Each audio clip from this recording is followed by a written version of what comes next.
غازی Ertugrul کون تھے اور ان کی خدمات اسلام کیا تھی، ان پر بنا ڈرامہ دیکھنا کیسا؟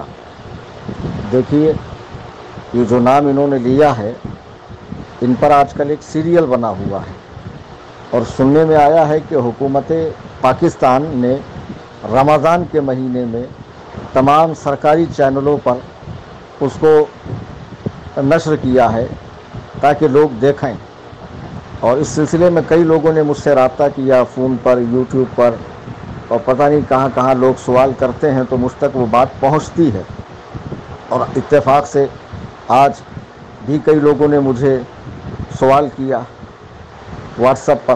اچھا ہوا یہ سوال آپ نے کیا۔ یہ محترم المقام جن کا نام لکھا گیا ہے ارطغرل انگلش کے اندر، یہ ارطغرل ہے، یہ اصل میں نام۔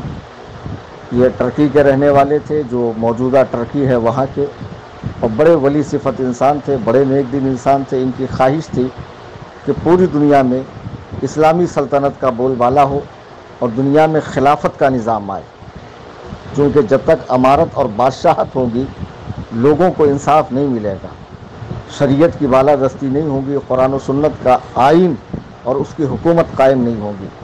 تو اسی کے لیے انہوں نے اپنی پوری زندگی بڑی جد و جہد کی، بہت کوششیں کی، بڑے اسفار کیے، کفار سے لڑائیاں مول لی، اور ایک اچھی خاصی ریاست کا قیام عمل میں آیا۔ صوم و صلات کے پابند تھے، مسلکن حنفی اور مذہباً اہل سنت و جماعت سے تھے، اور اللہ کے ولی تھے، نیک انسان تھے۔ انہی کے بیٹے سلطان عثمان اول، جنہوں نے سلطنت عثمانیہ کی بنیاد 1299 عیسوی میں رکھی تھی، اور یہ سلطنت 1922 تک چلی، اور پوری طرح یہ 1924 میں ختم ہو گئی، یعنی پورے 623 سال یہ حکومت چلی۔ کوئی بھی خلافت اسلام کی 1400 سالہ تاریخ کے اندر ہے، کوئی بھی خلافت عباسیوں کی ہو، بنو امیہ کی ہو، سلاطین سلجوق کی ہو، اور بھی کوئی ہو، کوئی بھی خلافت اتنی طویل نہیں چلی ہے جتنی خلافت عثمانیہ چلی ہے۔ جب ان کی حکومت قائم ہوئی تو انہوں نے امن و امان کا ترکستان کو گہوارہ بنا دیا، پورا یورپ علم و فن سے آشنا ہوا، اور بڑی انہوں نے مہارت پیدا کی کئی علوم میں، یہاں تک کہ پورا یورپ ان کے زیر اقتدار تھا، موجودہ نئی دنیا امریکہ بھی ان کے زیر اقتدار تھا، حتیٰ کہ حرمین شریفین خانہ کعبہ، مکہ معظمہ اور مدینہ طیبہ بھی ان کے زیر اثر تھا۔ اور جب انہوں نے وہاں حکومت قائم کی تو وہاں پر انہوں نے جتنے حضرات صحابہ کے کچے مزار تھے انہیں پختہ بنوایا، حضرات صحابہ کے نام پہ سڑکیں بنوائی، امہات المومنین کی مزارات تعمیر کی، جگہ جگہ مساجد تعمیر کی، حجاج کے لیے، معتمرین کے لیے بڑی سہولتیں کی، حتیٰ کہ سرکار دو عالم صلی اللہ علیہ وسلم کی قبر انور پہ جو سبز گنبد بنا ہوا ہرا، یہ ٹرکیوں نے ہی بنوایا ہے۔ کتاب تاریخ نجد و حجاز پڑھی آپ، اس میں آپ کو اندازہ ہوگا کہ کس ادب و احترام کے ساتھ اور کس ذوق و شوق کے ساتھ، کس خلوص و للہیت کے ساتھ انہوں نے رسول کریم صلی اللہ علیہ وسلم کی مسجد نبوی کی توسیع اور مزار اقدس کا کام کیا ہے۔ صرف اور صرف حفاظ کے ذریعے وہ مزار شریف بنائی گئی ہے، اور ٹھوکنے پیٹنے کا کام ہوتا تو مدینے کی سرحد کے باہر جاتے، اس کا لحاظ کیا جاتا کہ رسول رحمت صلی اللہ علیہ وسلم کی بارگاہ میں بے ادبی نہ ہو، آواز اونچی نہ ہو۔ اور جو انہوں نے ٹرین چلوائی تھی مدینے سے ترکستان کے لیے، تو اس ٹرین کے انجن کے اوپر بھی باقاعدہ درود پاک الصلاۃ والسلام علیک یا رسول اللہ علیہ السلام تحریر تھا، جو آج بھی آپ گوگل میں دیکھ سکتے ہیں۔ کئی صحابہ کی مزاریں بنوا دی، اور پورا اہل سنت و جماعت کا دور دورہ تھا۔ لیکن بعد میں انگریزوں کی سازش سے نجد کے خطے میں جو موجودہ جس کا نام ریاض ہے، وہاں کی حکومت آل سعود اور آل شیخ کی کارستانیوں سے یہ حجاز مقدس میں ان خبیثوں کا قبضہ ہوا۔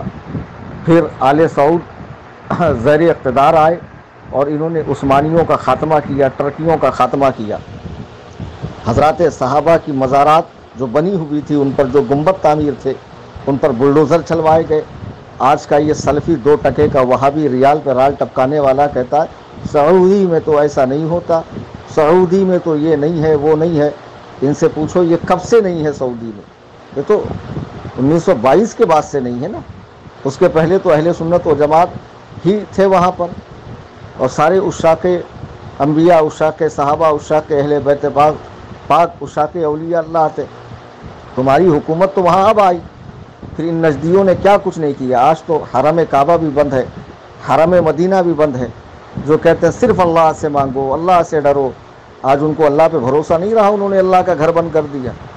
اور ان خبیثوں نے اب تو وہاں کلب کھول دیے، شراب کی اجازت دے دی، سور کھانے کی اجازت دے دی سعودی کے اندر، کیا کچھ نہیں کیا۔ کئی اسلامی سزائیں جو شریعت میں قرآن و حدیث میں مذکور تھی اس کو ختم کر دیا، معاذ اللہ رب العالمین۔ یہ پورے طور پر امریکہ کے غلام ہو چکے ہیں، اور ان کے تلوے چاٹنے والے وہابی دیوبندی یاد رکھیں کہ یہ 100 سال کے اندر کی پیداوار ہے۔ وہاں پر 650 سالوں تک ترکیوں نے حکومت کی، اور عظیم الشان حکومت کی ہے الحمدللہ۔ اور مکہ و مدینہ کو انہوں نے اس طرح تعمیر کیا، اس طرح بنایا کہ دنیا دیکھتی رہ گئی۔ ان نجدیوں نے تو ان کی تعمیر کردہ عمارتوں کو گرایا ہے، بنایا کچھ نہیں ہے۔ انہوں نے اپنی سہولت کے لیے اپنی عیاشیوں کے اڈے بنائے ہیں۔ بہرحال ترکیوں کی حکومت پوری دنیا میں قائم رہی، ان کا ایک دبدبہ تھا، ایک خوف تھا، اور انگریز جانتا تھا کہ جب تک سلطنت عثمانیہ رہے گی ہم آگے بڑھنے والے ہیں نہیں۔ عیسائیوں اور یہودیوں کی چیرہ دستیوں سے، چالاکیوں سے سلطنت عثمانیہ کو ختم کر دیا گیا۔ پھر ترکی میں مصطفیٰ کمال پاشا جیسا خبیث شخص برسر اقتدار آیا، جس نے ترکی کے اندر نماز پر پابندی لگا دی، اذان پر پابندی لگا دی، تلاوت قرآن پہ پابندی لگا دی، مساجد میں داخلے کو ممنوع قرار دیا۔ غرض کہ ترکستان سے اسلام کا بوریا بستر لپیٹنے کے چکر میں رہا وہ خبیث، لیکن وہ خود مر گیا۔ اور بعد میں آج الحمدللہ موجودہ دور میں ترکیوں میں جو حکومت ہے وہ اہل سنت و جماعت ہی کی ہے، اور اہل سنت و جماعت وہی جو یہاں بریلوی کے نام سے پہچانے جاتے ہیں۔ اور اللہ نے چاہا تو دوبارہ خلافت عثمانیہ قائم ہوگی، اور پھر یہ جتنے یہودی، سعودی اور امریکی، یہ جتنے بھی اسلام دشمن طاقتیں ہیں انشاءاللہ الرحمن ان کا خاتمہ ہوگا۔ اب آپ نے پوچھا کہ ان پر سیریل بنایا گیا ہے، دیکھو یہ تو ہر مسلمان جانتا ہے کہ تصویر کشی حرام ہے، فوٹوگرافی حرام ہے۔ اس کے علاوہ جب ڈرامے اور فلمیں بنائی جاتی ہیں، اگرچہ تاریخ پر بنائی جاتی ہے، لیکن اس میں تاریخ کا پورا اہتمام اور خیال نہیں ہوتا ہے۔ اس میں بنا مرچ مسالے کے وہ چیز بن ہی نہیں سکتی ہے، بنا مرچ مسالہ لگائے وہ چیز بن نہیں سکتی ہے۔ اب جیسے کہ ایک فلم آئی تھی دا میسج، بعض لوگ کہتے ہیں اس کو جامع ازہر نے سرٹیفائڈ کیا تھا، ان لوگوں نے اجازت دی تھی، معاذ اللہ اس میں کئی لوگوں کو صحابہ بنا کر دکھایا گیا۔ بعد میں انبیاء پر بھی فلمیں بنی، حضرت یوسف پر، نہ جانے کن کن پر۔ ہاں بتائیے بھلا، انبیاء اتنے حسین و جمیل، ایسے خوبصورت، ان کا کیریکٹر، ان کا رول کون ادا کر سکتا ہے؟ اور اسی طرح یہ اہل تشیع، اسلام کے چھپے ہوئے دشمن، یہ ہر سال ماہ محرم میں اس طرح کے ڈرامے کرتے ہیں، کسی کو حسین بنا دیا، کسی کو یزید بنا دیا، پورا معرکہ کربلا، مصنوعی کربلا بنا کر پوری کہانی کو دہراتے ہیں یہ لوگ۔ تو یہ بھی کہانی اسی طرح کی ہے۔ اب جو ڈرامے دکھائے جا رہے ہیں تو اس کو تاریخ، اول تو اس کو دیکھنے کی بالکل اجازت نہیں ہے، اور وہابی دیوبندیوں نے جو اس کو دیکھنا حرام کہا ہے وہ محض دشمنی کے بنا پر، چونکہ اس میں معمولات اہل سنت و جماعت جو ٹرکیوں میں ہوتے تھے وہ دکھائے گئے ہیں، تو اس بنا پر انہوں نے حرام کہا ہے۔ اور ہمارے حرام کہنے کی وجہ یہ ہے کہ یہ چونکہ تصویر ہے، ویڈیو ہے، اور اس کے ذریعے تاریخ کو نہیں سمجھا جا سکتا۔ تاریخ جو لکھی ہوئی ہے مورخین کے ذریعے، معتبر، اسی کے ذریعے تاریخ کو سمجھا جا سکتا ہے۔ اب فلمیں، ڈرامے جو بنتے ہیں اس میں تاریخی حقائق کو توڑ مروڑ کر، مرچ مسالہ بھر کر، بہت ساری چیزیں ایڈ کر کے، میوزک وغیرہ ایڈ کر کے بہت ساری چیزیں ایسی دکھائی جاتی ہے۔ اگر اصل چیز دکھائیں گے تو پھر اس میں اتنا انٹرسٹ پیدا نہیں ہوگا لوگوں کو۔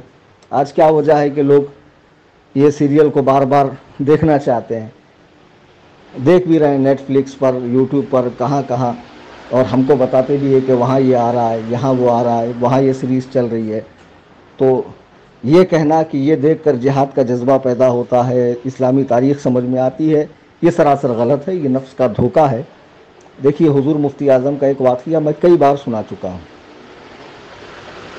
حضور مفتی اعظم رضی اللہ تعالیٰ عنہ سے سوال ہوا کہ ایک فلم آئی ہے جس میں صرف حج کرنے کا طریقہ دکھایا گیا ہے، کیا وہ دیکھنا درست ہے؟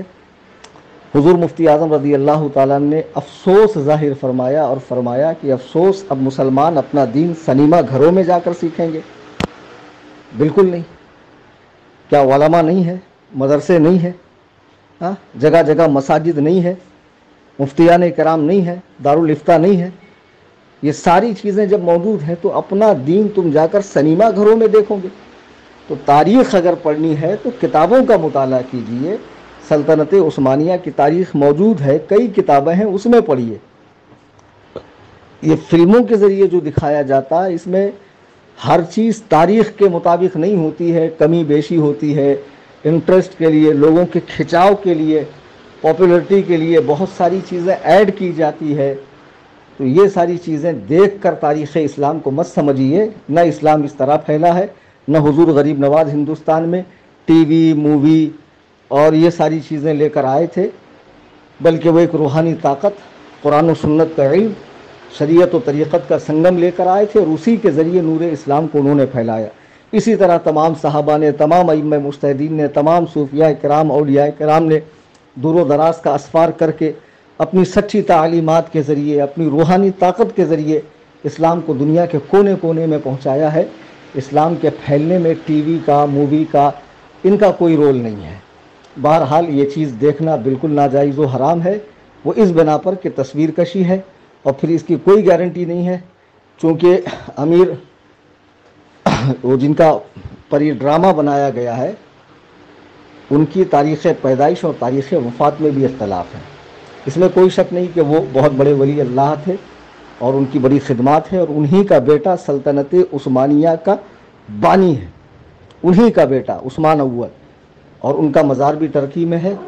بہرحال یہ ڈرامہ دیکھنے سے پرہیز کریں، اس کو نہ دیکھیں۔ اور وہ جن کے حوالے سے سوال کیا گیا ہے، غازی صاحب رحمۃ اللہ علیہ، وہ اللہ کے ولی ہے، ان کے لیے دعا کی جائے، ان کے وسیلے سے دعا کی جائے، اور تمام خرافات، بدعات اور نئی نئی ایجادات اور یہ فتنوں سے زمانے کے ڈرامے، فلمیں، سنیما وغیرہ سے اپنے آپ کو بچائے رکھیں۔